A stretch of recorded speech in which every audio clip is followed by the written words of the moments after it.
Another story that we've been following since the early morning hours. A violent carjacking left an East Bakersfield man battered and bruised. 23 ABC arriving on scene moments after it happened, and Faven Kay was there, spoke to the victim and the BPD as they search for their suspect.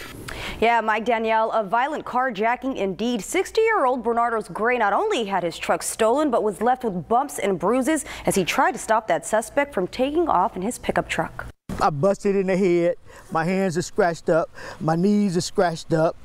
You know, I could have been ran over. 60-year-old Bernardo's Gray was leaving his home on Quincy Street near Owen Street around 4:15 Friday morning when things took an unexpected turn for the worse.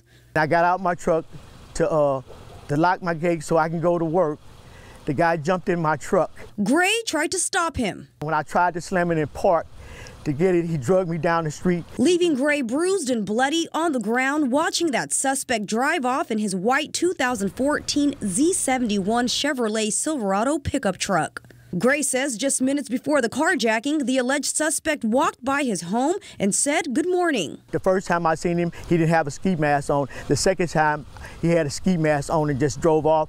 He describes the suspect as a Hispanic man in his late 20s to early 30s, standing 5'8" and weighing about 160 pounds. I work hard for him. I was just going to make my payment this morning, $585. That money order's in there. My car keys in there. I can't even get in my house because he got my house keys. Also inside his truck, $1,200 in work tools that Gray uses for his job as a construction worker. And less than 6 months ago, Gray says that a similar incident happened as he was purchasing gas at a nearby gas station. It was stripped when they found it. That previous car theft happening a week after his wife of 22 years lost her battle with cancer. A rough year for the 60-year-old grandfather who is now asking for the public's help locating his stolen truck. If anybody see it, can you please call 911?